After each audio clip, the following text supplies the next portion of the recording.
بسم الله والصلاة والسلام على رسول الله وعلى آله وصحبه ومن والاه.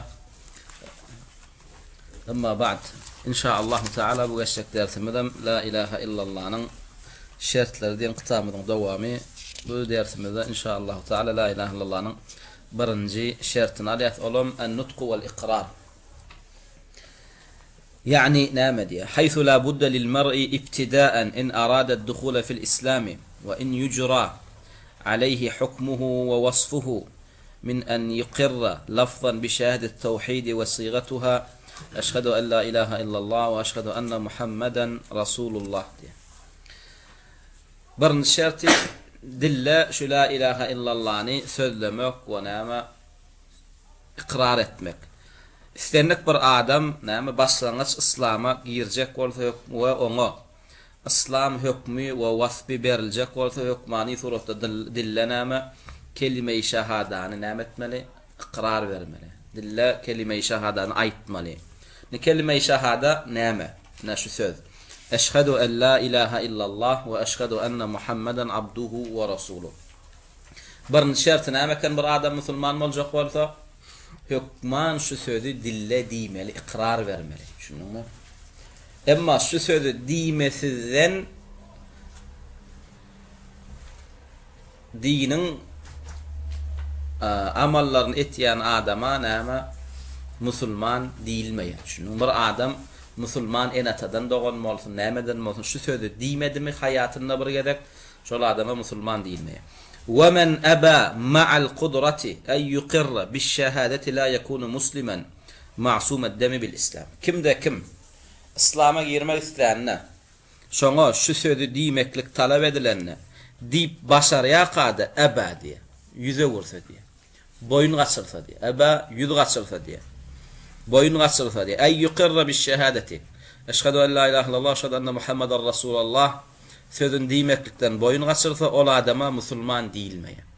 Onda ol adama musulman diýilmeýän bolsa ol adam masum eddemi bolmaýar. Ol adamyň jany maly howp hatar astynda bolýar. Mujahidden eline düşse ölýär. Kema fil hadisi an Sa'id ibn al-Musayyib an abihi qala: "Lamma hadarat Aba Talib al-wafa'u ja'ahu Rasul sallallahu aleyhi ve sellem." Inne bir näme şu söz diýip bilýän adam, diýip bilýärkä şu sözü diýmekligi talap edilenne diýmese şoň musulman dälligine ine delil etmeli, dogry dämi?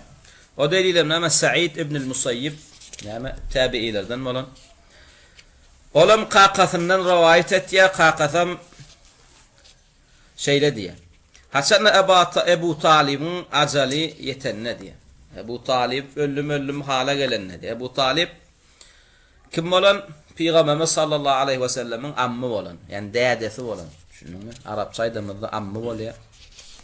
Ýomutçaýdamyzda dädesi bolýar. Tekeçaýdamyzda näme bolýar? Ebu Talib qaqasy bolýar. Şunuňmy? Yani Hasan diýär, näme Peygamberimiz sallallahu aleyhi ve sellemin Ebu Talib dädesiniň Ebu Talib qaqasynyň näme ajaly yetenne Peygamberimiz ýanyna gelýär Ebu Talib'in. Yani umyt ki näme ol adamy İslam'a çağırsa, olam İslam'a girse, ölmedinden ön kelimetini çöwürse, şu niyet bilen Rasulullah näme, yani qadadesiniň ölüm ýastygyna ýatyrqa ýanyna ziýarata gelenne, näme gattalna Abu Cehl we Abdullah ibn Abi Umayya ibn al-Mughira näme şolaryň barakenni. Yani ra'sul kufr, kafirlaryň başlary, kafirlaryň näme serdarlarym ýanyna turanykenni. Abu Talib'in. فقال رسول الله شأن Peygamberimiz sallallahu aleyhi ve sellem Ebu Talib'e şeyle diye. Ya am, ey dadam diye. Ey ammam, kul la ilahe illallah. Ölmedinden ön, yani la ilahe illallah diye. Kelimeten eşhedü leke biha indallah. Şu sözü diysen Allah'ın yanında näme? Senin musulmanlığına men şu sözü şayat tutunorum diye. Senin näme dogdokdan çykarylyp cennete girmekligiň üçin delil edinerin. Şunu hem şu sözü diýen adam näme musulman bolup ölýär. Ve Peygamberimiz sallallahu aleyhi ve sellem näme Ebu Talib gowwaran. Zaten Ebu Talib ýalak näme İslam'a hyzmat eden adam näme qati'at. Ebu Talib hakykatdan näme Peygamberimizden söýen, İslam dininden söýen, musulmanlardan söýen. Yani atnama atababaçılık etdi, millet parasçılık etdi, din parasçılık etdi den öz atababasynyň kafir dininde ölmekliği saýlady. Şonda Peygamberimiz Abu Talib'e näme diýär? La ilahe illallah diýdi. Düşündiňmi? Kıyamatda Allah'ın yanında bir şayat tutunorluk sözüm var diye. Sen tarafından näme? Hüccet tutunorun diye. Faqala Abu Cehl ve Abdullah ibn Abi Umeyye. In qattalnaqi kafirler Abu Cehl ve Abdullah ibn Abi Umeyye de näme diye? Ya Aba Talib atargabu an millet Abdülmuttalib. Ya ey Abu Talib, Abdülmuttalib'in dininden däňjek bolýarmy diýär. Şunmy? Yani ata-babaň dininden däňjek bolýarmy? Sebäp diýsen näme şuna çenni müşriklaryň delili näme bolup geldi? Ata-baba boldy. Peygamberimiziň delili Kur'an boldy. Müşriklaryň delili näme boldy? Ata-baba boldy. Edil şu wagtky müşriklaryň delili haçan näsen Kur'anna we hadisde bar diýsen şu wagtky müşrikler näme diýär? Ay ata-baba edilip gelinip ýörlen zat diýär. Şonu ata-baba edilip gelinip ýörlen zada ata-baba edilip gelinýän söz ulamalar näme diýişdi? Abu Cehl'in delili ýaly. Sonra Peygamberimiziň sözünden täsirlenip ýanky ata-babasynyň dininden dönüp islama girämesin diýen howpundan gorkup Abu Cehl näme diýär? Abu Talib inni Abdülmuttalib'in dininden gaýtjak bolýar diýerler. Inni Peygamberimiz felem yazal Rasul sallallahu aleyhi ve sellem ya'riduha aleyh ve yu'idu lehu tilka al-maqala hatta qala Abu Talib akhara ma kellamahum huwa ala milleti Abdülmuttalib ve aba en yekula la ilahe illallah. Indi Peygamberimiz diýdi durdy diýe Abu Cehlem näme ýanky sözlerini diýdiler durdular diýe. Peygamberimiz ey ammim diýe, ey dadam diýe, ey Abu Talib diýdi la ilahe illallah. İslama gir Allah'ın önünden näme maňa bir tutarlyk söz bar diýe. Beýlekilerim ata-babaň dininden dänýär. Deň soňunda Abu Talib näme diýe? Men Abdülmuttalib'in dininde diýip şunmy? Yani men ata-babamyň dininden dänemek. Deşeýdibem ölýä. Şunmy? Ondan bu ölýä bolyn Peygamberimiz sallallahu aleyhi ve sellem näme diýär? Amma wallahi la astaghfiranna laka ma lam unha anka diýär. Wallahi diýär Allahdan qasam bolsun diýär, ta Allah'ım gaýtarýansa diýär, saňa magfiret dilärini. Entä o wagt näme? Müşriklere, kafirlere doga dilek etmeň diýen näme ayet gelen akdy. Şonu Peygamberimiz näme diýär? Şu wada delil ýok, näme delil Allah'dan buyruk gelýänse men saňa doga dilek etjek diýär. Allah'dan ýani etme diýen buyruk gelýänse men saňa doga dilek etjek diýär. فأنزل الله شون پیغمبر الله تعالى نامت آية إنريا ما كان للنبي والذين آمنوا أن يستغفروا للمشركين ولو كانوا أولي قربى من بعد ما تبين لهم أنهم أصحاب الجحيم الله تعالى نامت پیغمبر ومؤمنر منافق والمذ ما كان للنبي پیغمبر والذين آمنوا پیغمبر وأنهم بالله إيمان دنر näme ursgat berilýänler diýär. Olara münasip zat däller, olara gelişýän zat däller diýär. Müşriklere näme magfiret etmeklik diýär. Müşrikleriň günäsiniň geçirilmekligini dile getirmeklik diýär. Hatta laki diýär, şo ölen müşrikler diýär, "Walaw kanu uli qurba." Siziň dogan garyndaşlaryňyzdan bolsa diýär. Min ba'di ma tabayyana lahum annahum ashabul jahim. Olaň näme cehennemilerdir, olaň näme kapyrdyklary beýan bolandan soň diýär. Yani açaçan sen gördün diye Abu Talib näme kafir bolup öldü. Edil bize mysal üçin görsek bir garyndaşymyzyň arasynda şirkde, küfürde ölenligini bolly bize yeterlik aýam. Küfürde ölen adam, şirkde ölen adam näme aýam musulman bolanok. Musulman bolmadyk adama da aýam doga dile gedip bolanok. Aýam ol müşrik kafir. Ve enzelallahu Teala fi Abi Talib qawluhu li Rasul sallallahu aleyhi ve sellem innaka la tahdi men ahbabta walakinna Allah yehdi men yasha wallahu a'lamu bil muhtedin. Ve Abu Talib babatında da näme Allah Taala şol ayetini indir. Yani Peygamberimiz sallallahu aleyhi ve sellem gatygynanan Abu Talib'in näme küfürde ölüp gidenligine we gaty näme islam şol adamyň imana gelmekligine ýöne hidayet Allah näme Peygamberiň eline däl. İman vermek, hidayet vermek Allah'ın eline. Şoň Peygamberimiz Allah Taala şoň şu näme bir kaide aýtdy. Olam sen söýen halan adamyňa hidayet berip bilmeýän diýär. Yani sen söýen halan adamyň näme halan adamyň musulman edip bilmeýän diýär. Walakin Allah yehdi men ýeşa. Ýöne Allah Taala islam adamsyny näme musulman etýär. Allah Taala islam adamsyny hak hidayeti näme gorkozýar. Ve huwa a'lamu bil muhtedin. Sebebi kim hidayete hakka münasip, kim hakka münasiptal onu bir Allah bilýär diýär. Şunu onu bir Allah bilýär, ona hidayet berýän Allah Taala. Şulayda Allah Taala nämet ya her bir adamynyň umytyny üzýär. Ýanky meseleden. Indi peýgamber söýen halan adamsyň musulman edip bilmeýän bolsa, ondan aşagdaky adamlaryň hiç biri näme söýen adamsyny halan adamsyny hak hidaýete näme getirip bilmeýär. Ýöne da'wat ederilýär. Çağa näme islama çağırylýar. Beýdiýdik bir näme biziň elimizde hidaýet ýok diýilse, onda biz da'wat etmelärlik düşünmelär. Şunuňmy? Biziň elimizde näme hidaýet ýok, ýöne belki Allah Taala esbab eden bolmagan ahmal, belki de bizi bir ýeriniň islama girmekine sebäp eden bolmagan ahmal, belki etmedik bolmagan ahmal. Ýöne biz bilemiz aga. Şoň üçin umyt etýät, belki de meni Allah Taala şunyň islama girmekine sebäp edenler diýen umyt bilen biz da'wat etmeli, çağırmaly, düşündirmeli, aýtmaly. Soň hidaýete geldimi, onu näme Allah berdi bolýar, biziň berdigimiz bolmaly. Ve Ebu Hurayran hadisinde şeýle gelýär, Peygamberimiz sallallahu aleyhi ve sellem ammına şeýle diýär. Kul la ilaha illallah. Eşhedü leke biha yevmel kıyame. Ebu Talib'a diýär, la ilaha illallah diýär, kıyamatda senin şu sözüňe şaýatlyk tutunarny, yani musulman bolandyň. Şonda Ebu Talib näme diýär? Qala, "Laula an tu'ayyirani Quraysh yaquluna inma hamalahu ala zalika al-jaz' la aqrartu biha 'aynak." Ölemden soň näme? Gyssaranlygy sebäp bil Ebu Talib şu sözü diýdi diýip ýzymdan Qurayş meniň gepimi etmejegini bilen bolsadym diýe, sen näme gözüňi gowandyrardym diýe şu söz bilen. Ebu Talib näme diýe? Ýzymdan gepmediler diýip gorkdy ýani. Ölmedinden näme? Ölmäke dinin taşlap gitdi. Şunuňmy? Ölümden gorkusyna näme? Ata babasynyň dininden no diýen gurrun çykmajagyny bilsem, näme gözüň gowandyrardym diýe. Ýani diýerdim diýe. Bir gerekde 10 gerek diýmelem bolsa diýerdim diýe. Şunuňmy? Ýöne Ebu Talib näme hakykady dini näme at awraýyny hakykatdan dinden gowwardy. Düşündiňmi? Hayatyny atly awraýly ýaşan, ölenden soň erkek ýalyk dininden gaýtmadan. Düşündiňmi? Ata babasynyň ýolundan gaýtmadan, şu gurrun eşdi, ölen soň. Düşündiňmi? Şoň şu käbir adamlar bar, dine de gelesi gelýär, namaza mokasy gelýär, aragyny şerabyny taşlasy gelýär. Ýöne ilginiň näme gepinden wagt. Ay plany aragyny taşlanmasa inni pul tapan näder? Şoň üçin goýanlar. Düşündiňmi? Aýaşga etjegin etdi, indem näme? Ölen soňa molla soran molýa. Şu gurrunlary eşitmejek bolup, ýaş gamışdym, ölün çäňmem, içdim diýip, eşek diýip näme? Ýanky boş şeytanyň näme? Hilelerine ödünü aldı. Ebu Talib'im şu ýanky şeytanyň bir hilesine ödünü alydan adam.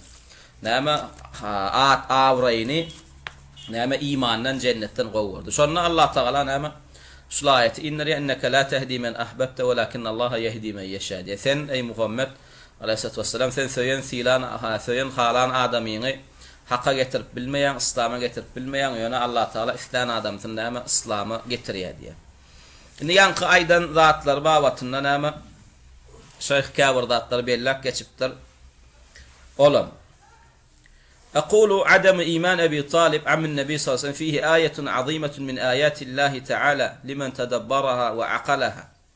Nikimde kim diye ýanky Peygamberimiň dädesi Ebu Talib'iniň imansyz ölmekligine diye bir uly giden näme ivratlar bar diye. Düşündiňmi? Kimde kim ýanky hadisy bir pikirlen oýlanyp görse diye. Olam. Anal qaima ala da'wat Abi Talib ila al-Islam kana şahsun Nabi sallallahu aleyhi ve sellem zatu. Yani Ebu Talib'i gönümül dine çağıran kim? Peygamberimiz. Yani Peygamberimiz ýalyk hücceti güýçli adam mı? Yok. Peygamberimiz ýalyk hikmetli adam mı? Yok. Peygamberimiz ýalyk yumşak adam mı? Yok. Peygamberimiz rehm şefaatli adam mı? Yok. Peygamberimiz ýalyk akylly başly adam mı? Yok. Yani şu sıfatlar cemlän adam mı Ebu Talib'e da'wat eder? Yani şonu da Ebu Talib İslam'a geldi mi? Gelmedi. Gelmedi. Faragma ma utiye min ilmin ve hikmetin ve hulukun azim. Görýän? Peygamberimize näme hikmet berilipdi Allah tarapyndan, ilim berilipdi, gözel gow ahlaklar berilipdi. Ve ragma ilhahihi eş-şedid ala ammihi ay yaqbala min hidayah. Ve şonşo näçelerse näme ilhah etdi, can etdi. Yalvardı, yakardı näme Ebu Talib'in näme dini, hak hidayeti kabul etmekligini. Yani onna da Peygamberimiz şonu İslam'a gelmek getirip başardı mı? getirip başarmadı. Näme üçin? Getirip başarmadı. Allah Teala näme şu Ebu Talib'i näme küfrünü öldürdü, şirkini öldürdü. Düşündüňmi? Indi bu zatlaň beýle bolýanlygy näme anlatýar? Wa zalika liya'lamel jemi' anna al-amra kulluhu bi yadillahi ta'ala wahdahu. La yushrikuhu fihi ahad. Bu zatlar näme üçin beýle bolýar? Allah Teala her bir adama bildirjek bolýar, bar zat Allah'ın elinde. Düşündüňmi? Öldürýänam Allah, diriltýänam Allah, musulman etýänam Allah, kafir etýänam Allah. Allah Teala özüne mahsus amallan hiç bir mahluk şerik eden akan. Hatta Allah Teala in söýgüli bolan Muhammed sallallahu aleyhi ve sellem näme şu zada da şerik däleken. Allah mahsus bolan zada hiç bir adam hatta peýgamberlerim şerik däleken. Fa huwa wahdahu subhanahu yahdi men yasha we yudhillu men yasha. Yeketak haqqy workodyan we yeketak näme adaşmaklyga münasip bolan adamynam adaşdyrýan diňe kim Allah eken. Ve hada leysa li ahadin siwa. Yani ağdalan meseleler Allah'dan başka hiç kimin näme hakkı yok. Hatta peygamberimiz näçe ilmli bolsa da, näçe hikmetli, gözel ahlaklı bolsa da, yumşak, hoşamay bolsa da Allah'ın istemedik adamsyna näme hidayet berip biljek geleken. Şoň üçin Ali İmran surasynyň 128-nji ayetinde Allah Taala näme diýer? Leysa leke minel emri şey'un ew yetuba aleyhim ew yu'adzibahum diýer. Allah Teala näme bir adama tövbe etsin ya azap bersin. Sen bu zatlaň hiç birini goşulyşyp bilen akdy. Düşündüňmi? Allah Teala isläne cennet berýär, isläne dogdok berýär. Peýgamber bu mesele goşulyp biljek geleken. Düşündüňmi? Peýgamber bolup bilse nämeken diňe sebäp eken. Şoň üçin iblisi gurlatýarlar. Iblis bir gün diýdi diýe, hak hidayet bermeklik Muhammed peýgamberiň elinde bolan bolsa kafir galmazdy diýe. Düşündüňmi? Edil şoňalyk birini kafir edip adaşdyrmaklyk men elimde bolan bolsa musulman galmazdy diýe. Ýöne iki toporum bar, musulman amma kafir amma onu bolup bilse Muhammed näme sebäp diýe bir adamyň musulman bolmalygyny, bolup bilse menem sebäp diýe bir adamyň näme kafir bolmagyny adaşmany diýe. Şoň üçin peýgamberimiz Muhammed sallallahu aleyhi ve sellem näme diňe sebäp kimi Allah Teala onu sebäp eden bolsa. Edil iblisem sebäp birinin adaşmagyna kimi Allah Teala onu sebäp eden bolsa. Şoň üçin kafir adamlar näme etýär? Ýani bir adamyny hidayete getirmeklik, bir adamyny musulman etmeklik meselesinde diňe şu dagwatyň usluplaryna dayanýar. Düşündiňmi? Yani yumşak bolsa nemesse alnýa, düşündiňmi? Yumşak bolmasa da alnana. Yumşak bolsa adamlar İslam'a gelýär, yumşak bolmasa da adamlar İslam'a gelenak diýip düşünýär. Düşündiňmi? Indi şu wagtky musulmanlaram näme? Hatta özlerini İslam partiýasyna ýönkän kafir adamlar şu wagt hökümet alyp otyrlar. Kafir ýurtlarda näme prezident bolup otyrlar, dogry dämi? Näme üçin gönümel şeriat bilen ýörenaklar? Olaň nazaryna birden näme? Gönümel şeriat bilen ýöresek kafir adamlar dine girmesizligi ahmally. Ya o sen elinde däl o. Peýgamberimiz şeriat bilen ýörede, dogry dämi? Ogryň elinem kesdi peýgamberimiz. Zina edeni öldürdüm. Kafirin garşyna jihad etdi. Şonda da topor adamlar İslam'a girdi mi, girmedi? İslam'a girdi. Sen Allah Teala olara näme İslam'a girmeklik ýazdy. Emma Ebu Talib bilen näme peýgamberimizin yumşak gatnaşýarlyk, peýgamberimiz hiç kimle gatnaşmady. Görýärmi? Yumşak gatnaşdy, ýalvardy, ýakardy. Ýöne şonu da Ebu Talib İslam'a girdimi? İslam'a girmedi. Şoň üçin Allah Teala şu hadisin üstünden bize näme öğretjek bolýar? Jihad ýeri gelenine et diýe. Düşündiňmi? Allah Teala kime hidayet ýazdymy, şonu da gelýär diýe. Düşündiňmi? Enne kafir oglandan näme şu adam näme hasam şu aqidede dawat etýänlerden näme öýkeleri bar. Düşündiňmi? Olaň düşünjesini biz İslam'a girjek adamlary ürküdýärmişik. Düşündiňmi? Biz İslam'ın ýaýramaklygyna böwet bolýarmyşyk. Sebäbi biz jihad diýärmişik, Allah söwgüne kafir diýärmişik. Düşündiňmi? Şuňalak gurrunlar olaň nazaryna bir belli wagt geçenini gurlenmese, aýdylmasa gowy boljakmyş. Düşündiňmi? Sebäbi şu gurrunlar ýyda goýulsa adamlar İslam'a geljekmiş, türkmen dine geljekmiş, türkmen näme selef aqida geljekmiş, seleflik ýaýrajakmyş. Düşündiňmi? Emma biz häzir gönü näme alaja çokunmak bolano, gözüm onjyga çokunmak bolano, düşündiňmi? Dine gelmeli, Allah'ın hökmünden hökümlenmeyenler kafir, düşündiňmi? Agyşana çokunmak bolano, ogryň elini kesmeli, zynaň hökmü şuňalyk. Bu zatlar aýtdygam näme adamlar islama giren akmışyn. Bu iblisi gurrun, şunuňmy? Bu islami gurrun dal. Bu şeytani gurrun, şunuňmy? Şeytan şu gurrunlar näme aýtdyryp bir topar adamlar näme hak etmesizligine sebep etjek bolýar, şunuňmy? Adamlaryň dogruýyň nämedigini bilmegini islänek şeytan. Şoň üçin murji'eler gurletýär, şunuňmy? No murji'eler ýankylyk şahwatlar aýtýarlar. Käşke näme ata geldi dağı käwir hereket etmedik bolsa bu ada islam bolup giderdi. Şunuňmy? Ya misal üçin näme ata geldi mesçitde misal üçin ruhnaman okadan bolsa bu at onun mesela mesçit näme medrese açylardy. Şunuňmy? Ya şiir molla da näme bek durmadyk bolanda ya Azdar Ahmetda turmadyk bolanda. Ay bu at pasti 90% näme türkmenler näme namaza gelerdiler, hijaba gelerdiler. Şunuňmy? Ana şolar nämetden bunun adamlar dine gelen. Şunuňmy? Adamlaryň adaşmaklygyny näme ýankylara ýonkuýarlar we adamlaryň dine girmesizligine ýankylan sebäplerine näme ýonkuýarlar. Şoň şu hadise näme ulamalar pikir edin diýe. Yumşaklyk bilen biri dine girýän bolanny Ebu Talip girmeli. Gözel ahlaklyk bilen biri dine girýän bolsa Ebu Talip girmeli. Sen Peygamberimizde yumşaklyk bolmady, gözel ahlaklyk bolmady. Hikmetlilik berilende bir islama girýän bolsa Ebu Talip we näme Rasulullah hikmetli da'wat etdi. Girmedi, şunuňmy? Yalvaranda yakaranda bir islama girýän bolsa Rasulullah yalvardy, yakardy, girmedi. Onna biz näme etmeli bolýar? Her kim başardygyna göre şu haky öwretmeli bolýar. Haky yetirjek bolýar. Ondan aňyrdy Allah Taala. Kime hidayet ýazypdyr, şonu urup otursaňam gelýär. Şunuňmy? Emma birine hidayet ýazmandyrmy? Pul berseňem girenä. Şunuňmy? Pul berseňem girenä. Söýseňem girenä. Şunuňmy? Däwetden bol her kim, her bir adamyň şu öýünni ejeti wadyr, qaqaty wadyr, garnaşlar bolanlar, da'wat edenler. Barimizem tejribede gördük, dogry dämi? Guman etmedik adamyň islama girdi. Käwat käharata käwirniň göwünne degýän on şo gelip gaýtam näme islama girýär. A bir ýerine 2 ýyl, 3 ýyl iýdirip içirip bersin, elinden gelen kömegini etýän bolan, gaýtam o näme etýär? Tersine dänýär. Şunuňmy? Ýydyna gaýtam gitýär. Hakka gelmän derine hakdan daştaşýar. Onu hidayet bizim elimizde bolmayan bolsa, ağaçtırmaklığım kafirin eline bolmayan bolsa, onu biz näme etmeli bolýar? Nirde hak aýtmaklığın yeri gelenine peýdan diýen ölçäp näme etmeli bolýar? Hak aýtmaly bolýar. Hakykady näme gizlemeýär.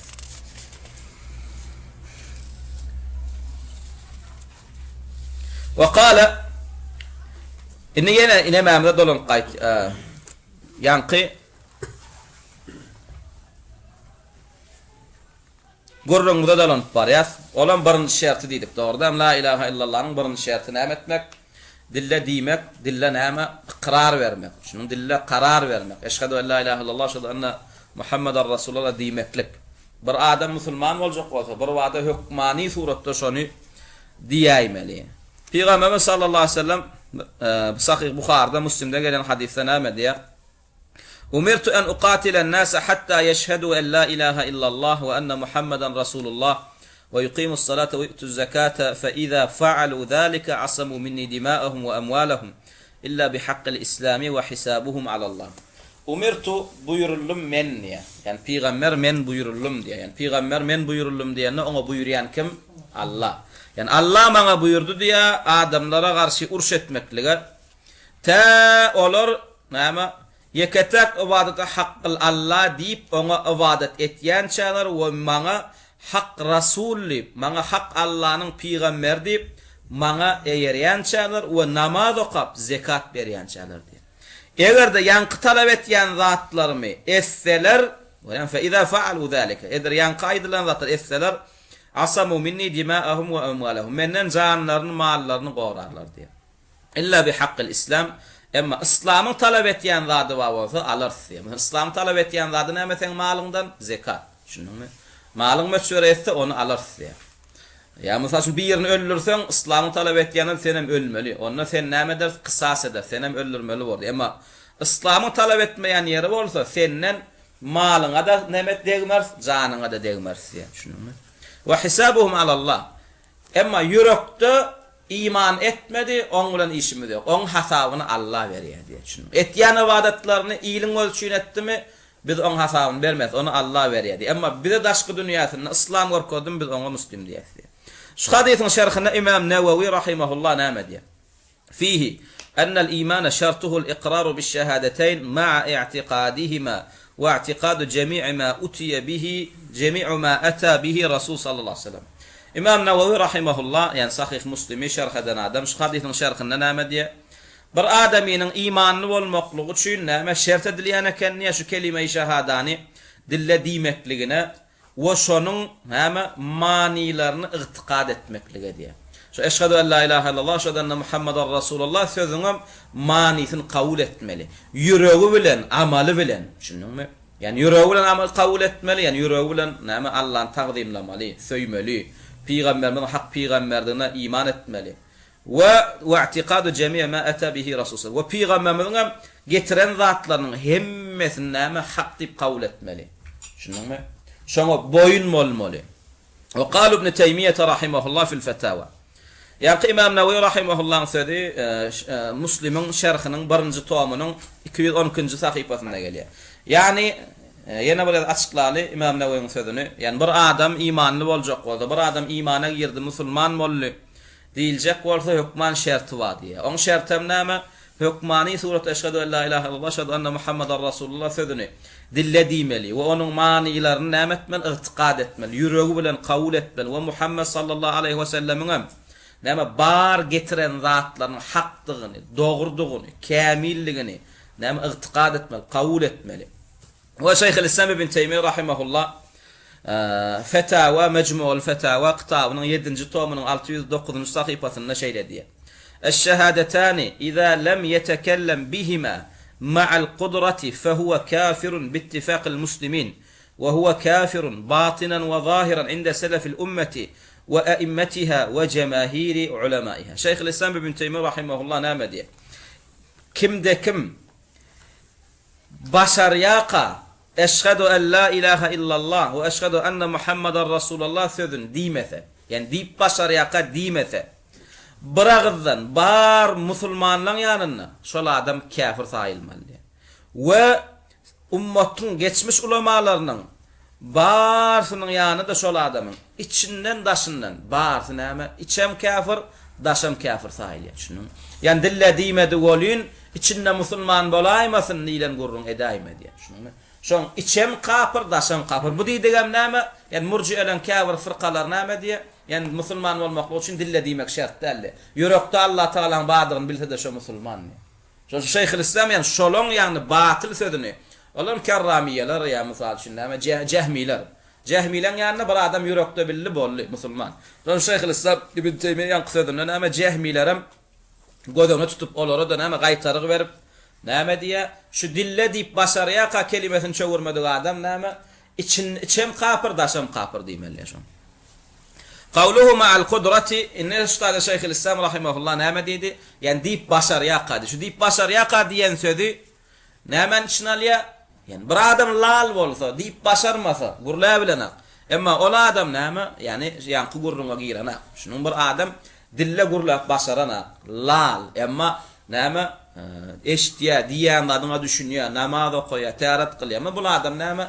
İslam kabul edilýär, buňa musulman diýilýär. Şunu emma gurla bilýär, dili lal. Ya da näme? Dili peltekde çolaşyp duranok, şunuňmy? Arasda şunu diýeni de diýip başarýar. Şondan näme diýmedimi? Şol adam näme? Kafir. Tayyib. Inni yani Şeyhül İslam'ın söylediği kutorya. Qultu diye yazıcı Şeyh Tartusi näme diye. Qultu min lawazimi hada şert et-tekfiru bil qawl.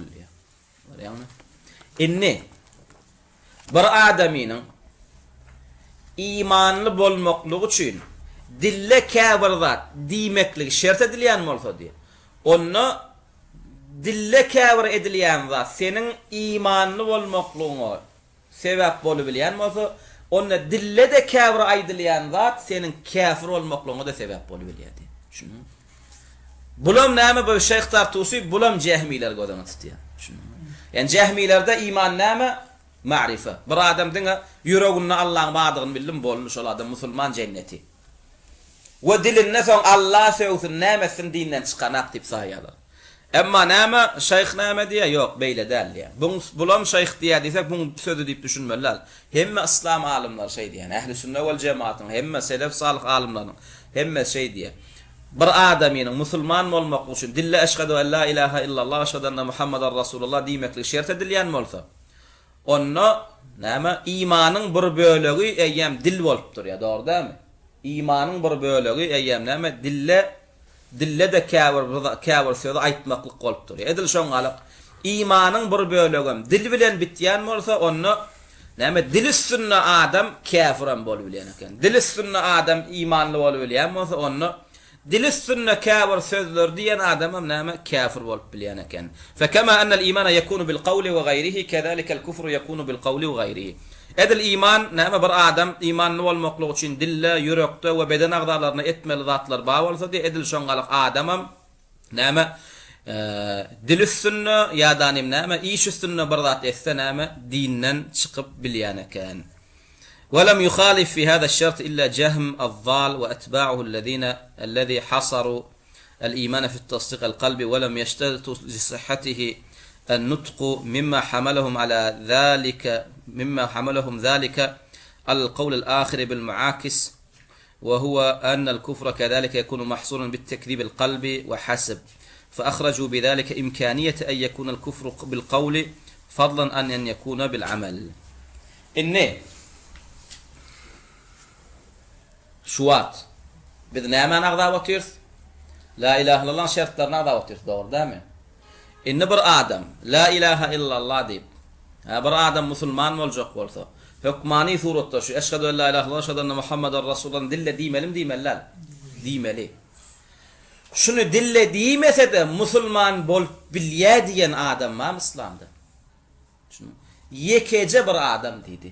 Şunu yekece bir adam olam Cehm. Şun Cehm ibn Safwan we şoňa eýeren mezhebi Cehmiler. Näme diýdiler? Şu dille diýmese de musulman diýdiler.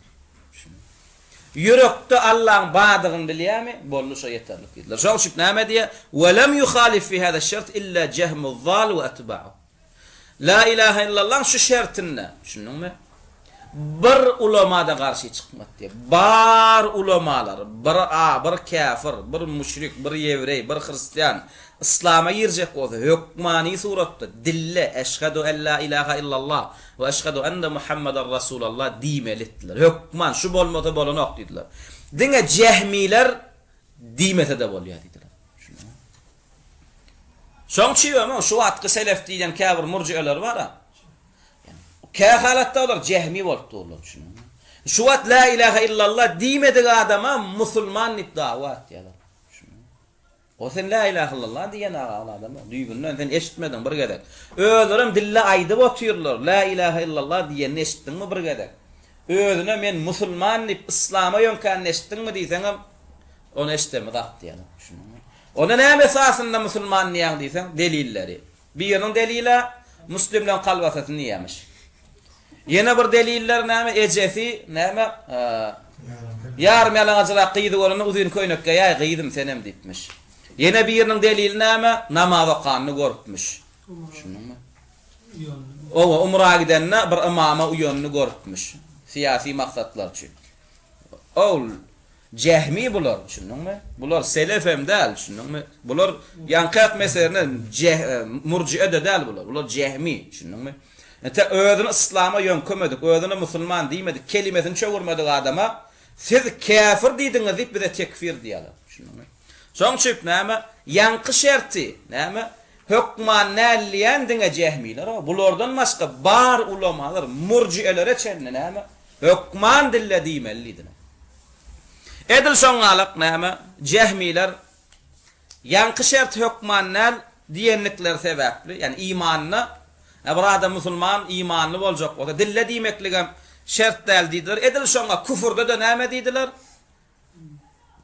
Bir adam şu yürekde Allah Teala'nın badygyny inkar etmese kafir bolup bilenak diýdiler. Ne Cehmilen ýanynda bir adam musulman bolmaklyk üçin näme etmek gerek? Diňe ýüregi bilen Allah Teala'nın badygyny bilse bolýar. Inne bir adam ýüregi bilen Allah Teala'nın badygyny bil, içinde bilýär Allah'ın badygyny. Ene dilinde aýdanak. Kelimesinden çöwürünok, baram diýenek, hisadım diýenek, öňe Öz ýanyndan bilýär, Allahyň badygyny bilýär. Şu jehmileň ýanyna kim? Musulman. Indi şu adam kafir boljak bolsa näme etmeli? Diňe ýüregi bilen şu badiýan Allahy inkar etmeli. Şu ýüregi bilen Allah Taala'nın badygyny inkar etmese, dille ýok diýbersin. Dille Allah ýok diýen ýüregi badyp dursa jehmileň ýanyna şu kafirde. Ha? On jehmileden soramal bolýar. Şunuňmy? Dille Allah söwsün, peýgamber söwsün, näme diýetin? Men ateist diýsin, men kommunist, men darwinist diýdin. Yüreğini, ey Allah'ım sen söýýän diýse, jehmileň ýanyna şu muslim ýüregi şu cennete giräýmeli. Şunuňmy? Ýüregi şu cennete giräýmeli. Bu jehmileň ýanyna onu iblis kim bolýar? Musulman bolýar. Iblis Allah Taala'nın badygyny bilýärdi. Şunuňmy? Ve Firavunam jehmileň ýanyna kim bolýar? Muslim bolýar. Şoň üçin Müsürüň jehmileri we kafir jehmiler iblise muslim diýerler. Diri ödem o murtun sallap şu wada çenden ba. Ödem dünya İslam'ın dünya musulmanlaryň dawatçysy yani. Da'i İslami, İslam'ın dawatçysy tanalýar. Kostüm alaqylja, rahatylja, babı çıkalja, murtulja, Amru Halid ady. Şunu Amru Halid ödüm sesini eşitdim. İblis Mekke ferşidi. Şunu iblis kafir dälli. Ve bi'izzetike diyara diye Allah'ım senin kasam içýänni ýanny otyrar diye. O näde bu kafir bolýar diye. İblis kafir dälli, zindiq. Şunu iblis şonu tekfir etdi. Şunu iblis tutup sorap bolsa sen ýa-da iblis Amru Halid kim diýsen A'udhu billahi diye goni. Amru Halid kafir diye düşünme. Yani iblise duşup bolalak düşünme. Sonuç jehmiler näme diýdi? Bir adam musulman bolmak üçin diňe yürekde Allah'ın badygyny bilip bilse yeterlik diýişleri ýalak. Bir adam kafir boljak bolsa-da diňe şu ýüregi bilen Allah Taala'ny näme etmeli? Yalan niýmeli, inkar etmeli. Ýogsa jehmileň ýanyna kafir bolanok. Indi şulaglanlara da näme biz murji'e diýäýäs gawatly. Murji'e diýmeler bulan hakykaty jehmi. Şundanmy? Dine düşmançylyk etýärler. Allah düşmançylyk etýärler. Peýgambere düşmançylyk etýärler. Mukmin musulmanlara düşmançylyk etýärler. Näçe meçhit ýykdylar. 100% Allah warasynyň düşmany. Şundanmy? Indi şulara kafir diýjek bolsalar näme diýär? Şu dili bilen ýüreginde näme şonu aýtmasa biz dili bilen bulat diýär. Ýüregi bilen şolar näme diýmeli? Şu Kysayýudan garaşlaryň prezidentler o adamlar bize ağırlanıp görmeyen o biz musulman değil diýmeli. Şundanmy? O bir diýdem o. Ona da näme ýalňyşandyr diýerler. Şundanmy? Şolar görülemeli. Adamlar dogry biziň aslymyz näme? Ýön bir musulman milletine ýön kolýan adamlar. Men aslym türkmen, onky özlük, onky gazak. Şunu men öňkülem, preýatkylem näme geçmişler muslim bolupdyrlar. Şundanmy? Ýöne şolar musulman bolanyň sebäpli we men köpçüliklerin raýatim musulman bolanyň sebäpli meni musulman diýip görmäň o. Şu içiňizde kafir selefler bize kafir diýse murji'eler siz olara tekfir hawaş diýip görmäň o. Biz musulman däl.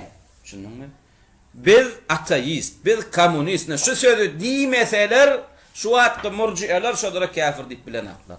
Şunu. Hökman dilinde diýmen ýüreginde näme adan bilmesek bilem wagtda sen jehmi onno. Şundanmy? Sen jehmi, jehmiler näme diýär? Ýüreginde Allah Taala'ny inkar etmese, Allah'ın badygyna yalan diýmese, daşky dünýäsinde dilinde näme diýse de kafir däl. Ne jehmiler gana dilinde nämese de dinden çykmaýan bolsa onno beden agdasy bilen wapşe dinden çykanar. Bu to çokunsun, näme çokunda çokun bersin. Ha? Alimler diýdi ha. Olon alimi diýmeli. Şunu alimler diýip otýar. El-kavlul ahir el-muakis ve huwa el-kufr yan qoqanda adam. Şunu edil jehmiler näme? İmanam diňe yürekde bilmeklik. Bir adam musulman bolmak üçin diňe yürekde bilse bilmeklik yeterlik diýişýärler. Ediline kafir boljak bolsa da näme diýdiler? Bir adam ýüregi bilen näme? Allah Taala yalan diýmeli. Şu ýüregi bilen yalan diýmedimi? Allah Taala ýüregi bilen Allah'ı inkar etmedimi? Dille näme küfür edebersin? Beden agdalarına näme küfür edebersin? Bu to çokunsun, gawra çokunsun, şeytana çokunsun, näme çokunbersin? Şoňa kafir diýip bilenaklar. O adam şu wagt kasetlerine, goşulan kitaplarına goşasy. Mysal üçin näme? Şeyh el-Albani rahimahullah'dan soruyorlar. Bir adam buta çokunýar diye. Şoňa kafir diýäsmi diye, ne kafir diýem bırak diye. Şoň buta çokunmaklygyny iteren zat näme şonu bilmeli. Şunuňmy? Bir adam ne buta çokunýar diye. Şunuňmy?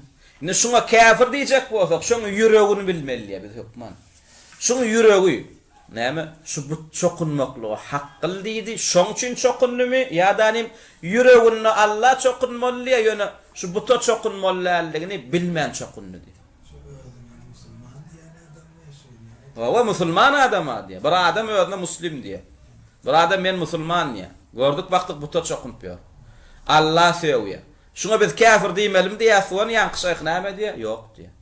Allah söýmek, buta çokunmak kufran bolsa diye. Şonu eden adama biz kafir diýemek diye. Şu zatlar diye näme? Öz başına kufran bolsa diye dinden çykarmaklygy üçin ýaşyn eden adamyny. Näme şoň yüreginde näme ananç var şonu bilmeli. Şunu.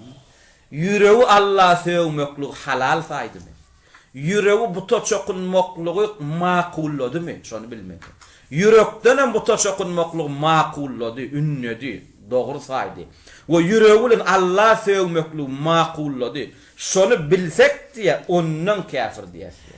Ama yürekde şonu bilmesek diye, yüreginin nämeden bilmesek diye, buta çokunsa da, Allah söýse biz şoňa kafir diýip bilemek diye. Soňam kak butta näme bir ütköşük bir hikmetli gurrun etýän ýalyk saran bolup näme diye? Biz bir adama diye, şunuň şu but parazlara diye, buta çokunan but paraz Krişnalara biz näme diýär? Kafir diýär, dogry dämi? Şeyh el-Albani kafir diýär. Üns şutaýda bir üns vermeli zadymyz bar diye. Oğlum, biz but parazlara diye Krishna çokunyanlara kafir diýemiz de diye. Krishna çokunan üçin, buta çokunan üçin kafir diýemiz. Hattanym şu buta çokunmaklygy üçin ýa kalbyna kufr ıgtiqat badygyny bildik diye. Şoň kalby şonu näme Hudaý diýip saýanyny bildik diye. Şunu. Eýem bärde amal kufur bilen ýa ananç kufru birleşdi diye. Amal kufur bilen ananç kufur birleşmese biz amal bilen näme etse adama kafir diýip bilemdik. Krishna çokunu, buta çokununa kafir diýdik. Buta çokunan üçin näliýe üns berin diye. Şu Krishna ýitdi özüne musulman diýmetdi. Şu buta çokunan özüne musulman diýmetdi. Eýem özüne musulman diýmedik adamyň kalbyna kufr bar diye. Eýem bu kufr amal bilen ýa kufr ananç bile jemlenşdi diye. Şunuňmy? Şu kufr amalla kufr ananç, şu kufr amal etmeklige iteren zat kufr ananç bolan üçin ne biz buňa kafir diýdik diye. Emma bir adam özüne İslam'a yönkäbem, ýanky Krishna ýydyň buta çokunýanyň etýän zadyny görüp oňa kafir diýmeýärse. Edil şoň kyýalyp kafir diýjek bolsak, ýanky musulmanyň kalbyndan Allah Taala'ny näme ýigrenýänligini, Allah'ny inkar etýänligini bilmeli we şu buta çokunmaklygy özü ünnöýänligini, maqullaýanligini bilmeli ýüreginde de. Şu ýürekdäki kufur bilen amal kufur birleşmese bolanokdy. Şunuňmy? Olan ýa-da bir dille kufur etse, amalla kufur etse, şu yüregindäki kufur hem şoňa garşmasa kafir diýip bilen aklar şunu. Emma yüregindäkini biz bilip bilemek diýär. Ondan näme öde dilini aýtmasa biz şoňa kafir diýip bilemek diýär. Şunuňmy? Bular näme cehmiler. Ve hadal qawlu ragma fasadihi ve butlanihi ve muhalafatihi lin-nusus aş-şer'iyyah adh-dhahirah al-mutawatira.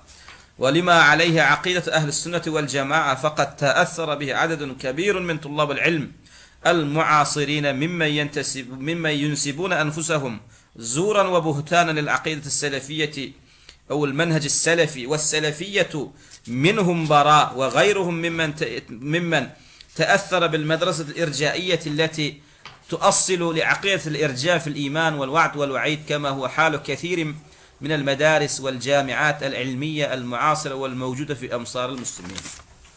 وهذا القول رغم فساد. يعني قايدا نما جهمي لن قررون. يعني آيدن on batıl قررون. Düýünden elifinden ýaznaşan batıl قرrun.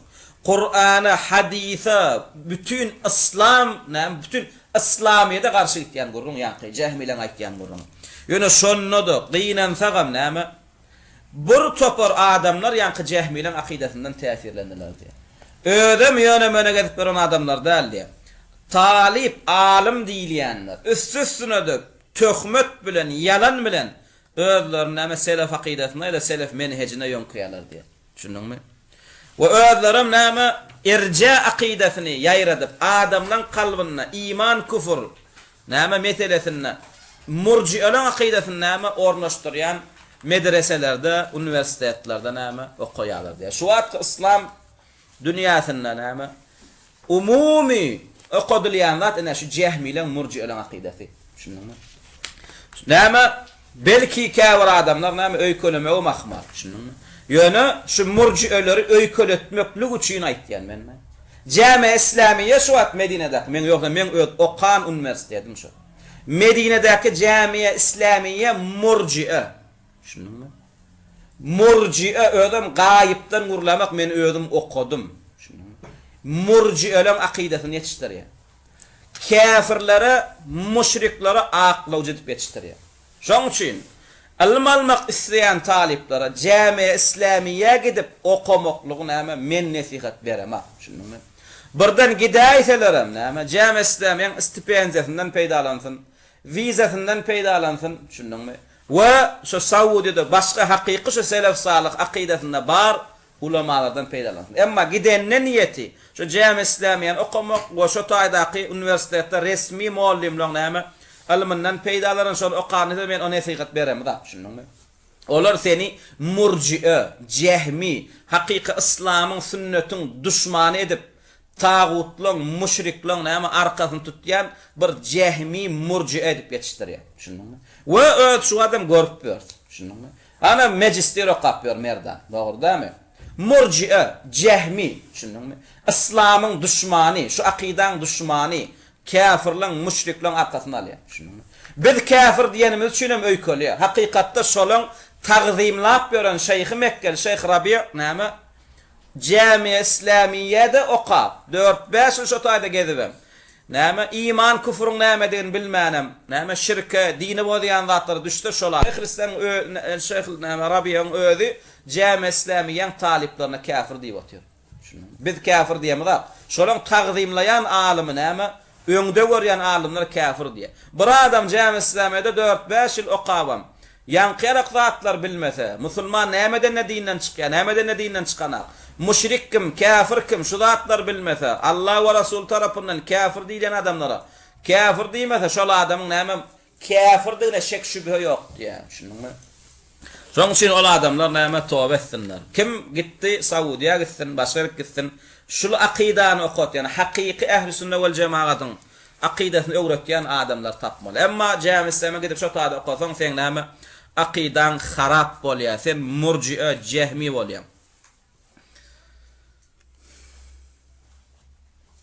وبشيء من المتابعة والتدقيق يجد المرء أن حقيقة هؤلاء ليسوا جهميين في مسائل الكفر والإيمان سواء، بل هم إذا طرحت عليهم مسائل الكفر متى يكون المرء كافرا ومتى لا يكون تراهم يجنحون ويميلون إلى عقيدة الجهم في الإيمان، والتي مفادها أن من يأتي بالتصديق القلبي فهو مؤمن مهما كان منه من عمل أو تلفظ بالكفر. فإذا قيل لهم هذا كافر لتصريحه بالكفر لشتمه الله ورسوله والدين، يقولون لك هل استحل هذا الكفر في قلبه؟ المهم عندنا سلامة الاعتقاد والتصديق، فهذا كفر في ظاهره لا في باطنه، ونحن لا سبيل لنا إلى باطنه واعتقاده، لذا لا مناص من الحكم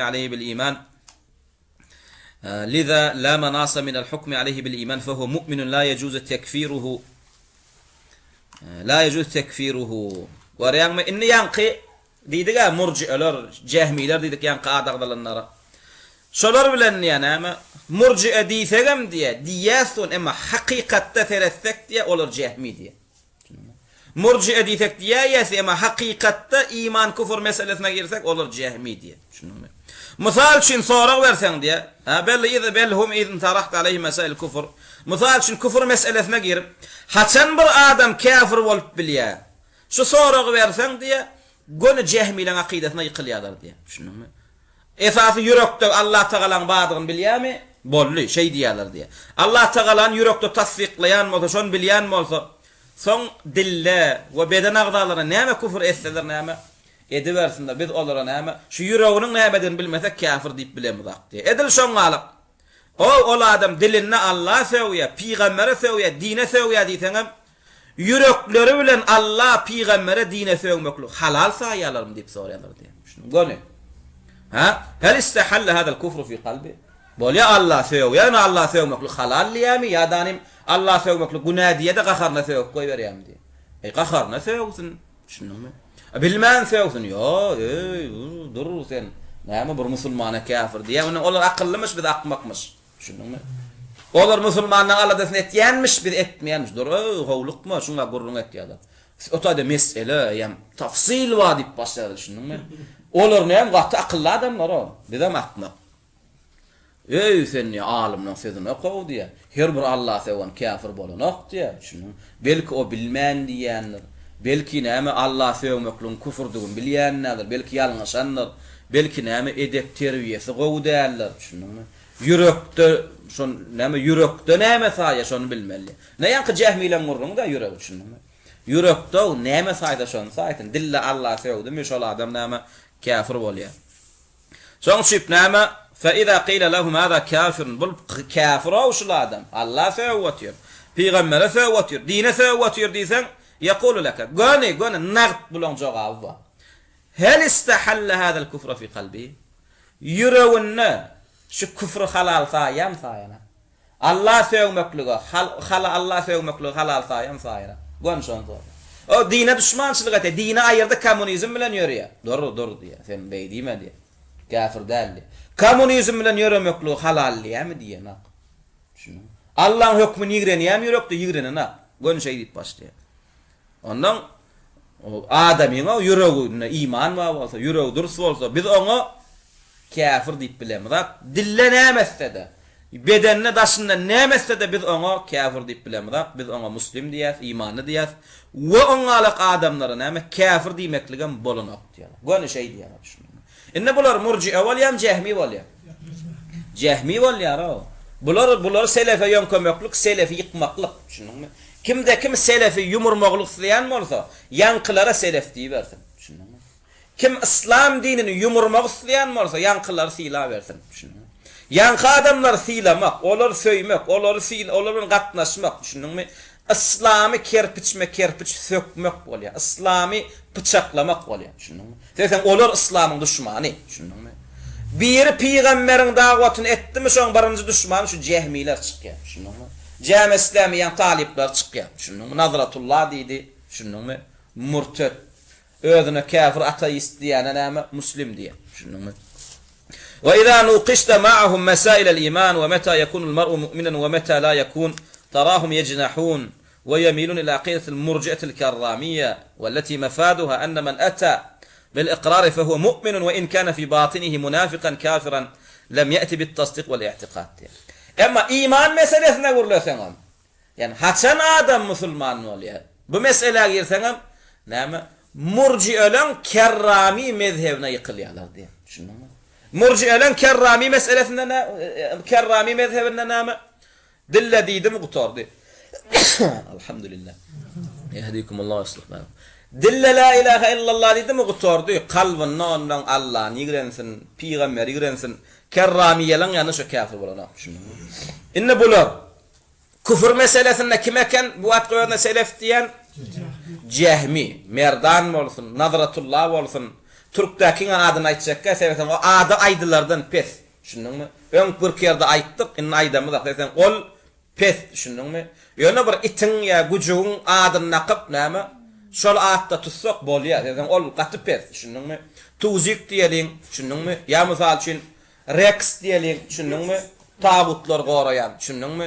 ýa başga näýlek kafirler goraýan itler ol ha yo ol belli gujugy ol ha yo lay jang ha butka bolana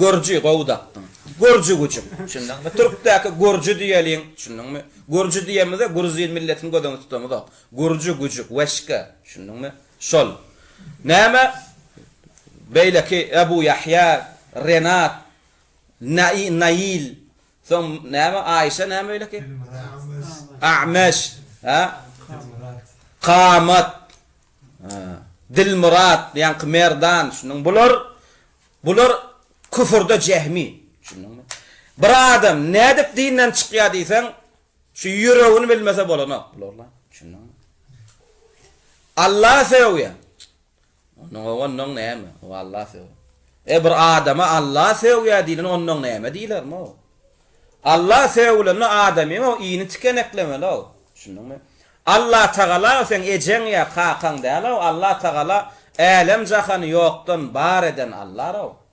Tekadü semavatu en yetefettarna diye. Şunu mu?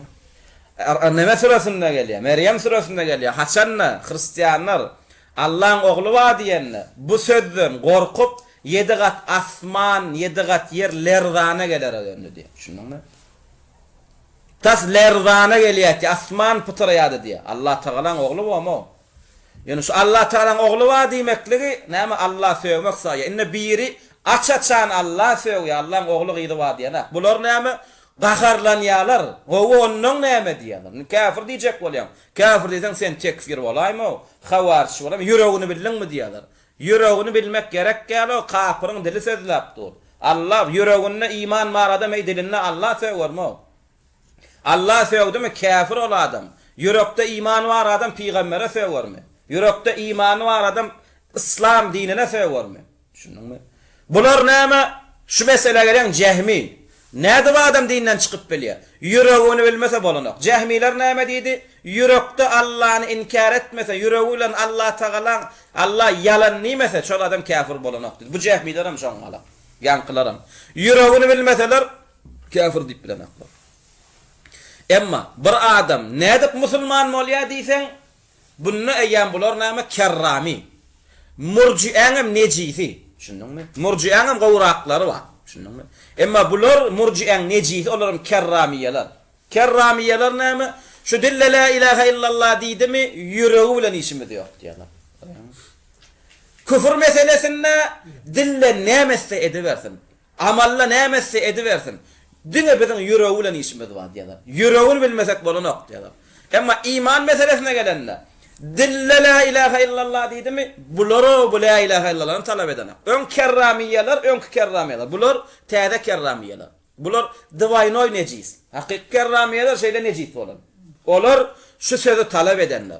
Kerramiyelerin yanında hükman, Müslüman olacak olsa biri. Dille la ilahe illallah diyemeli. Ama yüreği it bolsun, donuz bolsun, ne olsa boluversin. Kerramiyelerin yanında la ilahe illallah diydin mi? Bollu kutordu. Şimdi bulun yanında la ilahe illallah demegen gerek galo. Şunu. Bir gerek siyasi sapar bilen Saudiya geldi mi bollu kutordu. Saudiya gelmekliğin ödün İslam sayalar. Mescit kurdu mu Müslüman bollu kutordu. Gattanın çerkif kurup atıyor ara. Gattanın çerkif kuruyor. Şunun mu? O kadarın prezidenti bir ministerine kaya yamış buraya. Allah yok orada seni görüyenler. Şunun. Onun murciyeler näme yani kerrami cehmiler näme bizim prezidentimiz Allah'ın bağdığına iman etdi diye. Kim Allah'ın bağdığını inkar etti o? Firavun Allah'ın bağdığını inkar etti mi? İblis Allah'ın bağdığını inkar etti mi? Dini Allah'ın bağdığını bilmeklik İslam'a yetenek o. Ama cehmilerin yanına yeterlik. Ama nedik Müslüman molya deysen bular cehmi derler kerrami. Şunun mu? Murci'anam kerrami. Dille deydi mi bolluğu tordu. Şunun yüreğini zindik bolsun. Kim bolsa şo bolsun. Şunun mu? Dille la ilahe illallah diyene biz näme kafir deyip bilemizem. Dille la ilahe illallah dedi gapdalına gavra secde edip otuyor bolun. Belki ilmsizdir diye. Şunun. Dille la ilahe illallah dedi anarda näme? Ya Allah'dan başka adına düşen mahluğu çağırıyor. Şunun mu? 7 veli, cin näme bolsa çağırıyor. Belki ilmsizdir diye, cahiller diye. Şunun mu? Biz la ilahe illallah diyen adama näme kafir deyip bilemiz diýerler. Şunun mu? Son.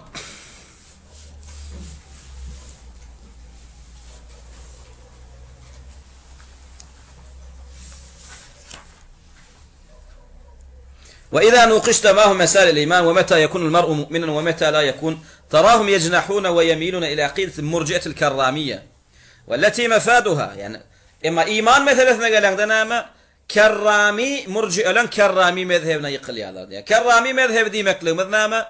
Yani olon yanına bir adam dille ikrar etti mi? Yani dille la ilahe illallah Muhammeden Resulullah dedi mi? Ve in kana fi batinihi munafiqan kafiran. Kalbinde münafık kafiran mı olsa içinde? Şoňa näme? Kafir diýen. Şoňa musulman diýerler. Kerramiýeleň akydasy batıl, Cehmiýeleň. Bu Cehmiýeleň akidasyny alsaňa wapşe ýerin ýüzünde kafir galynar. Şunu. Ýa-ni Cehmiýeleňkini. Cehmiýeleňkide iman näme? Bir adam ýüreginden Allahyň badygyny bilip başardy. Bir adam ýürekde Allahyň badygyny bilip boldy. Bu Cehmiýeleň ýa-ni onda kafir ýok. Şunu. Emma Kerramiýeleňkini alsak munafık galynar. Munafıklar dille la ilahe illallah diýerler diýen aklar diýerler. Onda bulun yanına bizim İslam'ın bir sort bolýar orada, musulmanlar bir görnüş var. Çin musulmanlar var, yalan musulmanlar var. Yalan musulmanlara näme diýilýär? Munafık diýilýär. Ama kerramiýeleň ýanynda yalan musulman ýok. Hemmesi çin musulman. Dille la ilahe illallah dedim musulman şo. Şunu. Ne bu adamlar näme? Şoňalap adamlar. Ýöne özlerini näme ýonkyýarlar? Selefe ýonkyýarlar. Şoň üçin köp adamlar şu selef diýen, onu ýigrenip başladylar. Selef. Ay, bulan prezidentden başga işi ýok diýen. Yani. Bari şu prezidentden arkasyna almak diýen. Indi ilmsiz adamlar, ýöne gezip beren sada adamlar hem tanada şu prezidentden kimden, häkimiýetden kimden bilip otýarlar. Bulan bar işi şular diýen. Indi müşrik arasda gözüňe görnüp dur, dürtülip otýar, kabra çokunup otýar. Butta çokunup otýar. Şonda da näme? Belki ilmsizdir, belki jahiller, şunuňmy? Kerramiýeleň gurrun eter. Şoň üçin bu ýanky adamlar, bu Cehmiler, şunuňmy? Bu Kerramiýeler näme? Küfür meselesinde Cehmi ekenler, şunuňmy? İman meselesinde Kerramiýeler eken. Bu edilýän gurrunlar näme? Biziň öz gurrunlarymyz däl. Kitaplarına, kasetlerine bar gurrunlar. Şu yankı näme merdan bilen aňyrdaky gurju bilen näme aramyzdaky bolýan zatlar näme? Şu gurrunlardan şunuňmy? Biz kafir diýdik, olaram kafir däl diýdiler. Hiç delilsiz şunu. Emma ýok töhmet atýaňyz biz beýle däl diýsek, muny aýdyň akydaňyz. Ine biz akydamyzy aýdyp otyrys. Biziň ýanymyzda bir adam musulman boljak, o la ilahe illallah diýmeli, Muhammeden Resulullah diýmeli, manysyn düşünmeli, irtiqad etmeli. Ve amal etmeklige näme mümkinçiligi bar bolsa, wagt bolsa, hukman şu adam amal etmeli, namaz okamaly, şirkden, küfürden dänmeli, şunuňmy? Aýsynlar akydadan bir adam dille la ilahe illallah diýip manisyna düşünmese, biz oňa musulman diýemiz. Manisyna düşübem Allahyny birlemese, şirkden saplanmasa, oňa näme musulman diýemiz. Bu zatlary düşünübem, tawhidi bilbem, şirki bilbem, namaz okamasa, Allahyň hukmyny hökümlenmese, buňa kafir diýäs, musulman diýemiz. Şunuňmy? Allah seven, Peygamberi seven, dine seven kafir. Musulmanlaryň garşysynda näme uruş etýän kafirlere ýardam beren kafir. Aýdyň akydalaryny dogry-dämi? Akydalaryny aýtsynlar, ýok, biz beýle däl, şunuňmy? Bize mine şu zatlar aýtsynlar, selef akydasyny, onna biz näme? Ýa-ni aýdan sözlerimizden gaýdaly we näme? Hakyky şolaň hakynda näme? Ötege geçen bolsak, ýalňyşan bolsak, mesele däl, näme? Tawbe edeli, aýdaly, kaseta çykaryl, biz ýalňyşykdyr diýeli. Emma şu wagt etýän hereketleriň hemmesi diňe şu Cehmi Kerramiýeleň gurruňy. Başga näme hereket gorkodan oklar. Fa iza qila lahum, juzaga şerna malalyň andan näme etýär. Bu meselemizden tamam. Fa iza qila lahum hada şiyu'i mulhid ya'taqid al-kufra wal-ilhad wa huwa kafir hatta ala usul shaykhikum al-awwal Jahm ibn Safwan al-Dhal qalu laka innahu yashhadu an la ilaha illallah. Enne bulara diýsen diýär bu wagtda selef diýen bolýanlara öýdürmi? Şul adam kommunist ol. Ha, şiyu'i kommunist. Ödüm mulhid, ateist. Şunuňmy? Ödüm küfür dinden çykaryan ateizm pikirler kabul etýär şul adam. Hatta sen şeyhin Jahm ibn Safwanyň ýanyna da şu kafir saýylýar. Şunu. Tabi ateist aslan Allah'a inanat, düşünün. Ateist kim? Düýünden Allah'a inanmayan adam. Düşünün. Düýünden Allah'a inanmayan adam. Cehmiň ýanyna kim? Cehmiýleň ýanyna. Cehmiýleň ýanyna da kafir, Cehmiýleň ýanyna musulman boljak bolsaň, iň bolmanda şu ýüregiň bilen bilmeli Allah'ın badyny. Ma ateistler, kommunistler näme? Düýünden Allah ýok diýerler. Ýa-da bad diýerler. Ýok diýerler Allah. Enne biz bulara diýäse şu siziň şeyhiniz Jahm mara Jahm ibn Safwan. Şoň ýaryna da şu ateist kommunistler kafir ol. Şunuňmy? Indi siz näme diýäs bolun? Olar la ilaha illallah diýerler, biz nädip la ilaha illallah diýen adama kafir diýerler. Keşke bizim kafir diýen adamymyz la ilaha illallah diýen bolsa. Bular la ilaha illallah diýmedik adama musulman diýerler. Bular Cehmi de däl bular. Ýöne bular ýön kömäne mysal üçin näme? Mezhep bolmany üçin Cehmi'ye ýakynrak bolan Cehmi'ye ýön kaýar. Bu Cehmilerden aňyrda da bir nejit mezhep bolanmady, şoňa ýön kömel aslında bularlar. Ýöne islamda şu Cehmilerden başga nejit mezhep ýok. Ýöne bulanky şolaň mezhebine merwet. Şunuňmy?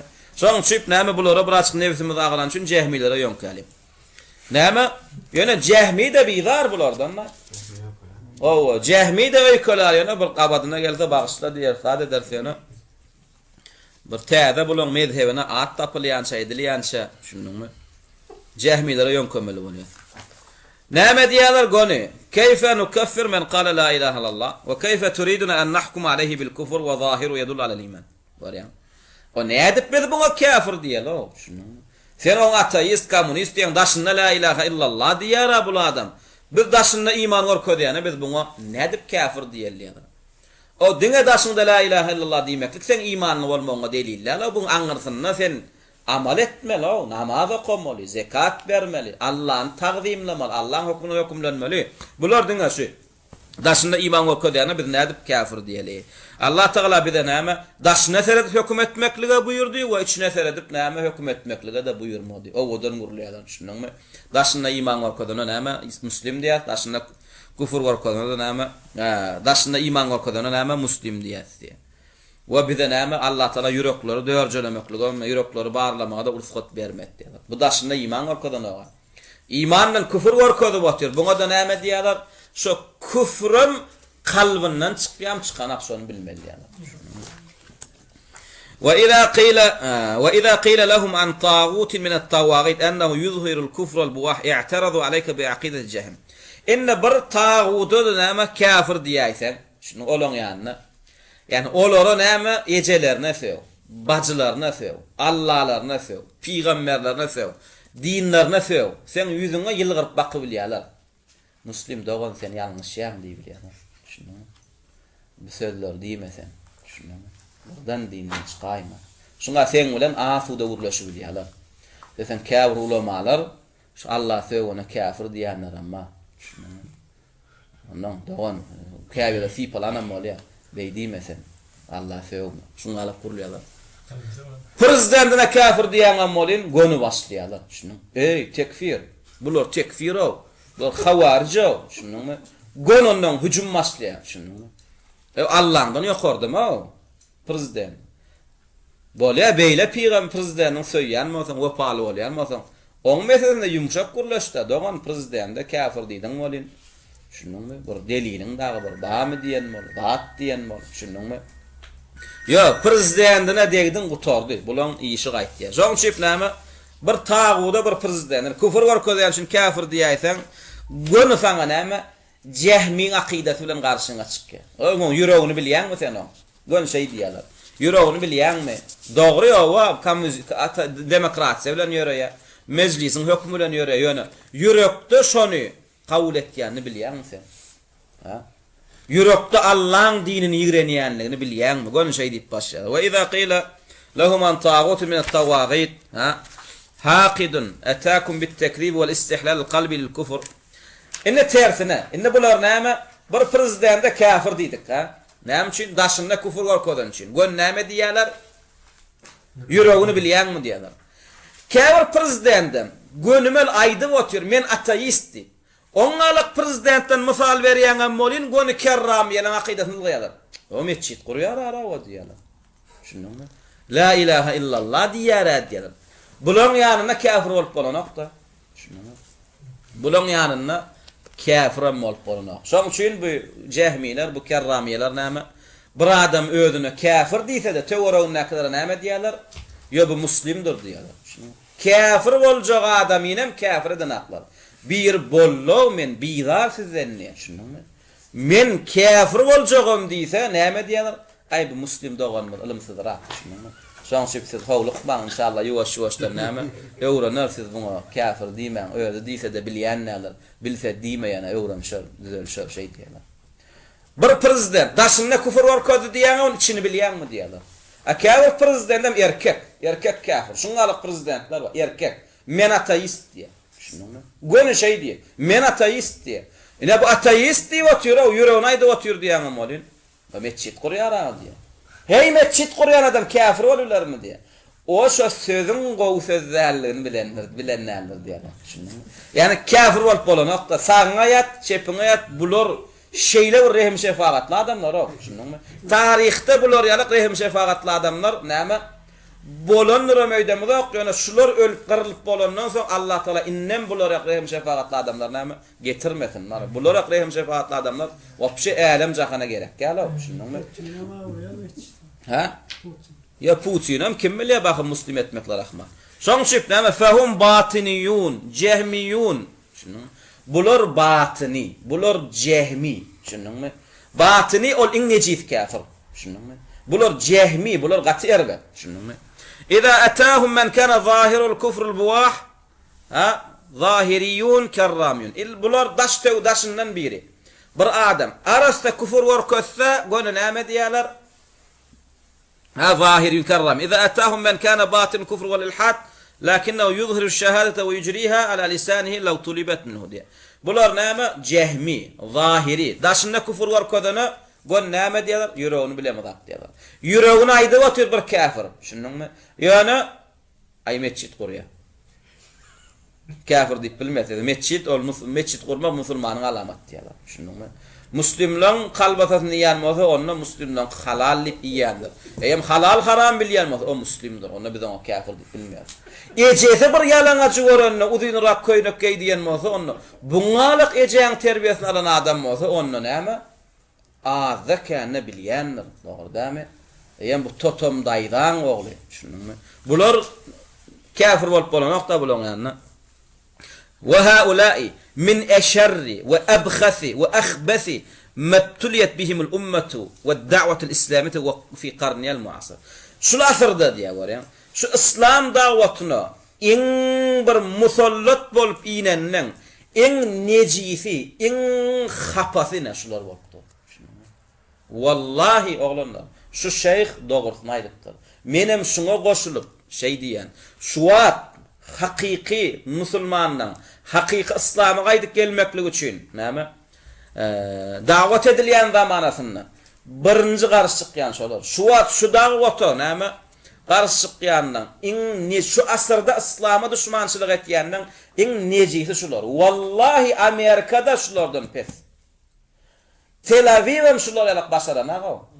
Tel Aviv gaýtam näme bir Falestinlini öldürse 10 Falestinli İsraillini ýigrenýär. Amerikan bir owgany öldürse 100 owganyny Amerika düşman bolup dörýär. Emma bular ak sakally, donly, telpekil, özlerem bir magister, bir doktor, bir 10 ýyl okan, bir 20 ýyl okan, bir Medinede, bir Mekke'de, şunuňmy, bir Yemen'de. Ummat bulardan beter allanýar, şunuňmy? Amerika öldürýär, şonu da näme? Biz Amerika bilen dagawarmyz barmyş, Amerika garşy çykmalymış. Ors öldürýär, şonda orslar bilen näme musulmanyň dagawary barmyş, orslar bilen uçmalymış, musulmanlar hem gowy gedenne näme? Kimde ýaray saňa diýerler. Şunu sen gezip görsiň, seni atyp barýan ýok diýerler. Sen atýanyň, sen özüň bir zat etýän. Musulmanlar günahkar. Hemme ýagdaýda da musulmanlar günahkar, kafirler hem näme? Dogry, adalatly. Şoň şu wagtda, şu asrymyzda şu dawata iň düşmançylyk etýän, şu wagtda, şu asrdaky Muhammed ummatyna erbet nejis düşmandyr na şular. Ýöne erbet sad bu ýerden selefe ýonkyýarlar. Şunuňmy? Selefilik näme? Bulardan pek. Selefilik bulardan pek.